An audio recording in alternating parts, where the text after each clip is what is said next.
আজকে স্টোরিটা লিখে পাঠিয়েছে একটা ভাইয়া। গল্পটা যখন আমি পড়ছিলাম আমি নিজেই কান্না করে দিছিলাম। আসলে ছেলেদের ভালোবাসা যে কতটা সুন্দর সেটা এই গল্পটা থেকে বোঝা যায়। তো কথা না বাড়াই শুরু করি আজকের গল্প। আমার নাম মুস্তাকিম, মেয়েটার নাম বলবেন না। তার সাথে আমার পরিচয় ফেসবুক থেকে।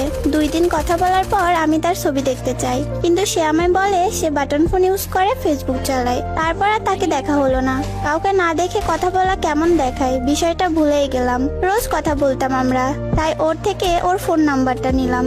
তারপর দিনে 2 থেকে 3 ঘন্টা কথা বলতাম। একটা সময় আমি তার মায়ায় পড়ে যাই।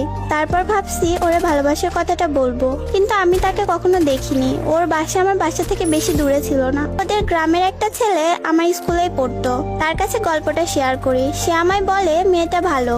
ওর কথায় ওর উপরে অনেক ভাবার পর ভাবলাম রিলেশনে যাব। ওর সাথে একদিন কথা না বলে আমি থাকতে পারতাম না। ও আমার অনেক যত্ন নিত, গোপনে অনেক ভালোবাসতো, কিন্তু প্রকাশ করতো না। 28 দিনের মাথায় ওরে আমি বলি তুমি কি আমাকে ভালোবাসো? সে বলে হয়তো। তারপর বুঝলাম সে সত্যি অনেক ভালোবাসে। আমিও ওকে অনেক ভালোবাসতাম। তারপরে আমি ওরে আমার ভালোবাসার কথা বলি, কিন্তু ও আমার সাথে রিলেশন করতে চায় না। তারপর একটা সময় রিলেশনে গেলাম। ও আমাকে দেখেছে, কিন্তু আমি ওকে অনেক ভালোবাসি, কিন্তু কখনো দেখিনি। তারপরও ভাবলাম সে যেমনই হোক চেহারা দিয়ে তার ভালোবাসা হয় না। এ কথা চিন্তা করে আমরা রিলেশনটা চালিয়ে গেলাম।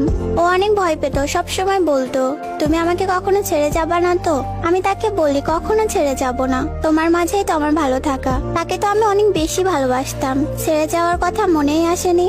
আমি বলতাম যা কিছুই হয়ে যাক তোমার হাত ছেড়ে দিব না কখনো। ও একটা সময় আমার দুর্বলতা বুঝতে পারে। আমি তাকে যত বেশি ভালোবাসতাম ততটাই প্রকাশ করতাম।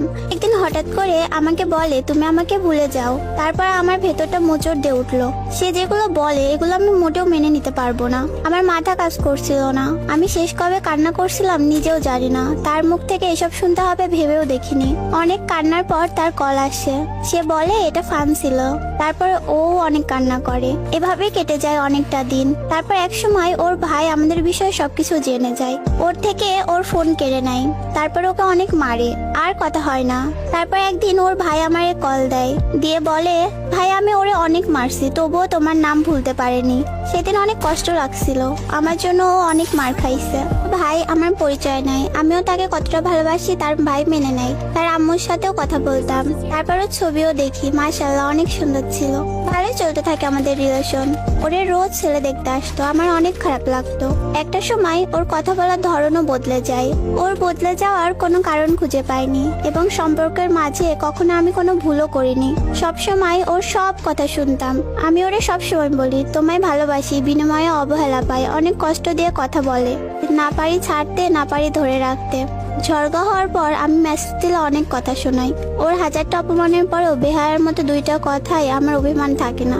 একদিন অনেক রিকোয়েস্ট করার পরে ও আমার সাথে দেখা করে। ও আমাকে বলে আমার আশা তুমি ছেড়ে দাও, অন্য কাউকে খুঁজে নিও, আমি তোমার সাথে থাকতে পারবো না।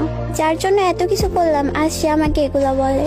আমি সেই আগের মানুষটাকে তার মাঝে খুঁজে পাই না, যে মানুষটা আমার জন্য কান্না করতো, ফ্যামিলির বিরুদ্ধে যেত, আর সেই মানুষটা আমাকে ছেড়ে দিচ্ছে। মানুষ কিভাবে বদলে যায়। একদিন কথা না বলতে পারলে কিছুই ভালো লাগতো না। কত ঝামেলা দুজনে পার করে এসেছি, এখন সে আমার সাথে নাই। নিজেকে অনেক একা লাগে, সবকিছু যেন ফাঁকা ফাঁকা লাগে। ওরে কান্না করতে করতেও বুঝিয়েছি এত ভালোবাসার পরেও তার কাছে বিয়ে হতে পারিনি। আমি পড়াশোনা করি, স্টুডেন্ট মানুষ, আমার কাছে এত টাকা থাকে না। তারপরেও কাজ করে টাকা জমাতাম, কাজ করে টাকা দিয়ে ওই টাকা দিয়ে ওর সাথে কথা বলতাম। একটু কথা বলার জন্য কত কি করছি। আমি ধরে রাখতে চেয়েছি, কিন্তু সে থাকেনি।